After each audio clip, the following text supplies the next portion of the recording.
Niba ugira ubwoba yuko hari ibuye rishobora kuzaza rigasekura isi, ndahamya yuko ushobora kuzaguma kugira ubwoba kurusha nuko bufite ubu ngubu, kuko burya buri munsi mu kirere cy'isi hanyura amabuye arenga 2,000 buri munsi, kandi yose ashaka gusekura isi.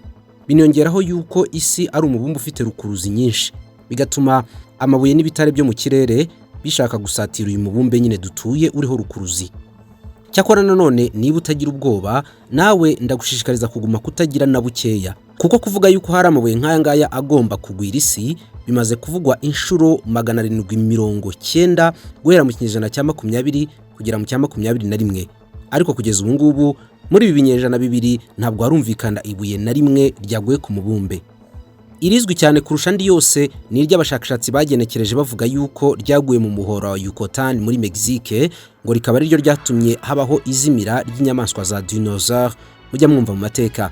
Hashize imyaka miliyoni 65 ibi bibaye. Abavuga ibi ngibi nabo ni ukugenekereza, kuko ni kera cyane ku buryo byagorana kwemeza niba koko iyi myaka ari ishize ririya buye riguye. Uyu munsi kiremwa muntu kiri mu bwoba bukomeye cyane. Bati nubwo corona yarangira vuba, twumvise ko hari ikibuye kigiye gusekura isi dutuye, kandi ngo gishobora kubirindura umubumbe burundu. Hano Wacu mu Rwanda ntabwo nzi niba byarasakaye cyane, kuko itangazamakuru rikora iby'ubuvumbuzi bwa siyansi ntabwo riratera imbere cyane. Ibi ngibi byo nta wabiburana cyane, kuko ndahamya ko nta kinyamakuru tugira cyihariye cyandika wenda nko ku by'ubumenyi bw'ikirere gusa, cyangwa nk'ikinyamakuru cyandika gusa ku byo mu nda y'isi. Imyaka 32 isi ibera mu bwoba bukomeye nyuma yuko havumbuwe yuko hari ikibuye gishobora kugwira isi, hanyuma ubukungu n'ubusirimu ikiremwa muntu cyavunikiye mu myaka myinshi ishize bikarangirira aho ngaho.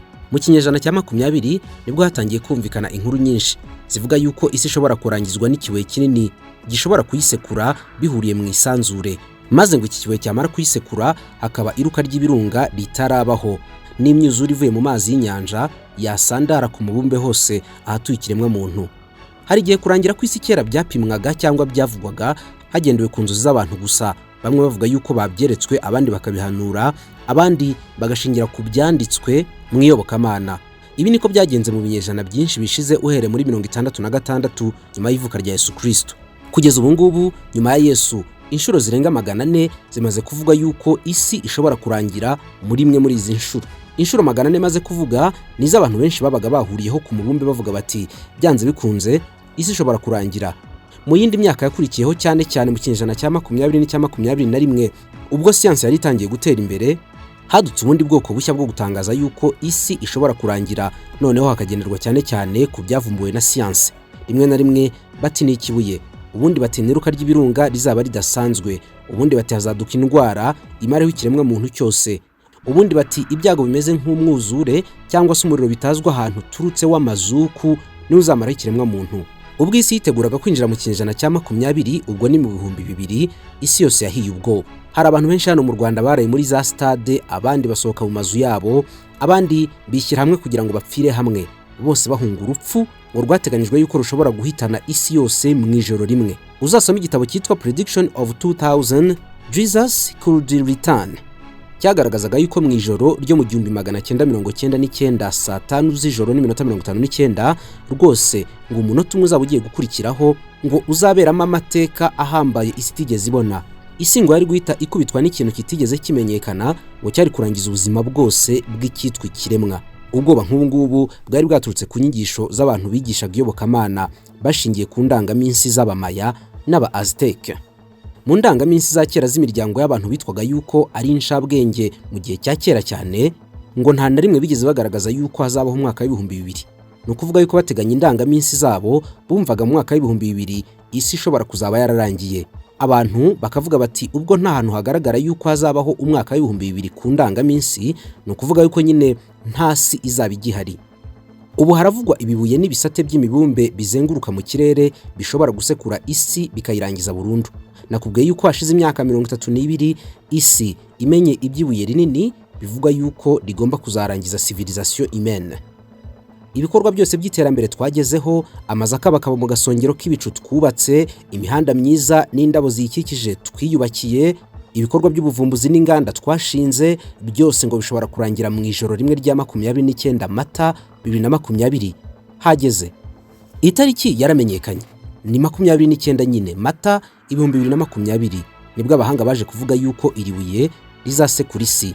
Nyamara igiteye ubwoba kurusha ikindi ntabwo ari ibuye rizasekura iyi si, ahubwo igiteye ubwoba ni umubare munini w'ikiremwa muntu uri mu bujiji bukomeye no kudashaka kumenya byinshi mu bivugwa kuri siyansi. Ikirushijeho gutera ubwoba ni ukwizera ibihuha no kudashungura amakuru abantu bakira. Mu kigo cy'abanyamerika cyitwa NASA gishinzwe kugenzura isanzure no gukora ubuvumbuzi muri ryo bafitemo agashami kitwa NIATA. NIATA mu magambo arambuye ni Near Earth Asteroid Tracking, la piste des astéroïdes tout près de la Terre.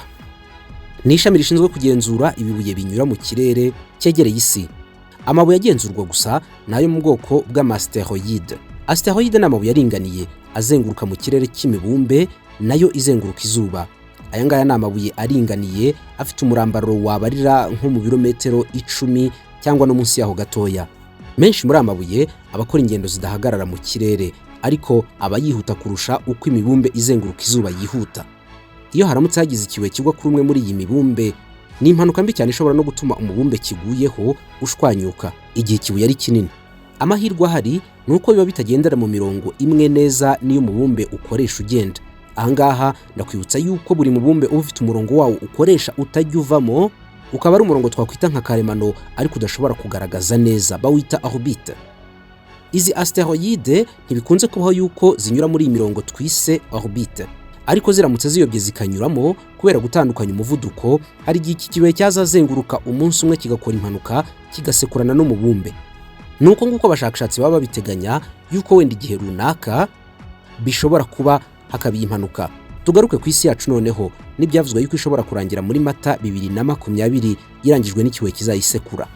Rya shami nakubwiye ryitwa NIATA ryo muri NASA ku itariki 24 z'ukwezi kwa karindwi mu 1998 ryavumbuye ikibuye kinini cyane babonaga yuko kizanyura mu kirere cy'isi ndetse hafi cyane y'ubuso bw'isi aha dutuye. Iki kibuye bahise bagiha umubare wa kode 52 ubundi bakita 1998 nk'umwaka cyagaragariyemo.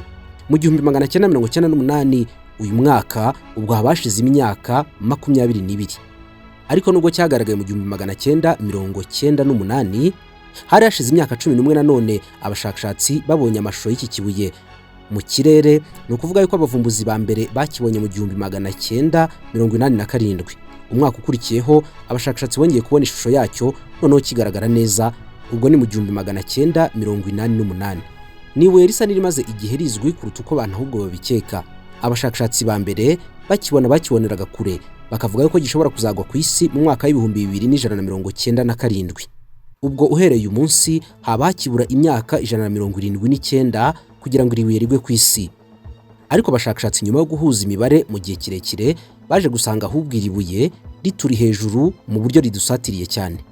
Mu 2017 nibwo abashakashatsi bemeje bidasubirwaho yuko iribuye ryahawe izina rya 1998 OR2 rizanyura hafi y'ikirere cy'isi ku itariki 29 Mata mu 2020. Ubwo iribuye ryavumburwaga bwa mbere abashakashatsi babonye yuko ari rimwe mu mabuye manini cyane azenguruka mu isanzure kandi yaka cyane ku buryo urumuri rw'izuba ruyageraho mu buryo bworoshye. Abashakashatsi byaraboroheye cyane guhita baribona. Iribuye rikivumburwa mu 1998 hakwiriye amakuru yavugaga yuko iribuye rishobora kuzaba nk'ibuye ryaguye mu muhora wa Mexique Yucatan muri miliyoni 65 z'imyaka ishize, hakaba izimira rya bimwe mu binyabuzima birimo n'ibizwi cyane bya dinosaure. Iribuye ryaguye ku isi ryari rifite umurambararo wa kilometero 10. Iribuye rikigwa ku isi umubumbe ngo wiremyemo iruka ry'ibirunga, imyuzure n'imiyaga idasanzwe ndetse n'ubushyuhe burazamuka ku buryo butigeze bubaho mbere. Ibinyabuzima bimwe birapfa burundu, ibindi biravuka. Cyari ikibuye kinini cyane ku buryo ibuye ringana gutya ryongeye kugwa ku isi ubuzima bwacu nk'ikiremwa muntu ahantu hanini ku mubumbe bwazimira. Vuba aha ngaha nibwo abashakashatsi bagumye kugenzura basanga ibuye bivugwa yuko ryakwenda kugwa ku isi ntabwo ari nini nk'uko babivugaga mbere. Ibuye rya asteroide ryiswe 1998 ni rito cyane kuko ari kimwe cya gatanu cya ryabuye nakubwiye rya mbere ryaguye muri Mexique muri miliyoni 65 z'imyaka ishize.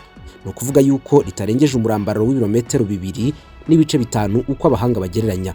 Ikindi nuko ibuye ryaguye ku isi kera ryari ritandukanye cyane mu mimerere n'irivugwa yuko rishobora kugwa ku isi ubu ngubu. Icyambere, iribuye turimo tuvuga ry'ubu ngubu riri mu bwoko bw'ama asteroide. Asteroide niwe rimeze nk'urutare runini, ariko iryazimije dinosaure ryo ni mu bwoko bw'amakomete. Komete ni amabuye arimo ubutare bwinshi, urubura, ibyokotsi n'imyuka ihumanya, ku buryo uretse kwangiza ubutaka aho rinaguye rihahumanya. Byavugwaga yuko iribuye abashakashatsi babonye niba koko ngo rizasekura ku isi ryazagwa mu gace ka Manhattan. Ni agace kanini gatuwe cyane muri Leta Zunze Ubumwe za Amerika i New York. Ariko ibyo ngibyo ngo byari kugira ingaruka ku isi yose, n'umutingito udasanzwe hamwe n'iruka ry'ibirunga bikagera kuri buri muntu wese uri ku mubumbe. Mu 2017 nibwo nazatangaje yuko iribuye ritagomba gutera impungenge na ntoya kuko ritazasekura umubumbe. Imibare mishya yagaragaje yuko iribuye ririmo rizenguruka kuko risatira isi, ariko ngo rizanyura mu birometero miliyoni 3.3 ugereranyije naho isi izabinyura kuri iyo tariki. Ni inshuro 16 z'urugendo ruri hagati y'isi n'ukwezi. Ibuye koko ngo rizaba ryinjiye mu kirere cy'isi, ariko nta kubangama na guto kuzabaho hagati y'iribuye n'umubumbe w'isi. Abashakashatsi bari baragiriye inama isi yose yuko hashakwa uburyo iribuye ryarashishwa imbaraga za nucleaire kugira ngo risandarire mu kirere ntirisekure isi.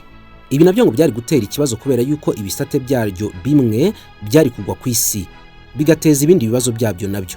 Ikindi cyakora cyateye ubwoba ni uko iribuye ngo kubera kwegera isi cyane rizajya rinyura mu kirere cy'isi kenshi gashoboka, ku buryo uretse muri 2020 indi nshuro ngo rishobora kongera kwinjira mu kirere cy'isi riyegereye cyane ni mu 2031. Niryo buye rinini ryo muri za asteroide ryegereye isi kurusha andi, kandi riri mu mabuye yihuta cyane ku muvuduko wo hejuru mu kirere. NASA imaze kugaragaza yuko hari amabuye ameze nk'iri ngiri arenga 25,000 ari mu kirere cy'izuba, ariko 1/3 gusa niyo mabuye yonyine NASA imaze kumenya uko ateye n'umuvuduko agenderaho, ku buryo andi arenga 2/3 by'ayangaya ataramenyekana. Nyuma y'inkuru nyinshi zari zavuzwe ko mu kwezi kwa kane isi ishobora gukubitwa n'iki kibuye, koko NASA yabihereyeho maze ku itariki ya 4 Mata 2020 ihumuriza abatuye isi yose ko nta kintu iribuye rizatwara isi kuko ritazasekura isi nk'uko byari byateganyijwe mbere. Mu 1981 ikipe y'abashakashatsi yavumbuye ikibuye cyitwa 3122. Bavugaga yuko iki kibuye kizasekura uruhande rw'isi rwegera agace ka Florence mu Butaliyane. Bikavuga yuko ngo cyari gukubita isi ku itariki ya 1 z'ukwezi kwa 9 2017. Ryaribuye ryari kwikubita muri Florence koko, ariko rikagira ingaruka ku mubumbe wose w'isi. By'amahirwe iribuye ntabwo ryaguye, cyakora ryanyuze nyine hafi y'ikirere cy'isi.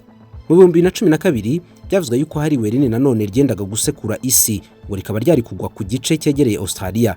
Iki gihe ibuye ntabwo ryaguye. Mu gihe kingana n'umwaka umwe isi ibifite ibyago byo kuba yahura n'ibibuye 500,000 nk'ibi ngibi bishobora kuyisekura, ubuzima bukarangira, nyamara ntabwo ibi biba. Ni mahirwe ki atuma aya mabuye atagwa ku isi mu gihe abantu baba biteganyije? Dore impamvu. Ubusanzwe ireme bwite ry'amabuye ari mu kirere cyane cyane aya asteroide rirahinduka cyane. Rishobora kugenda rihindagurika hakoreshejwe imibare ya densité, ireme bwite.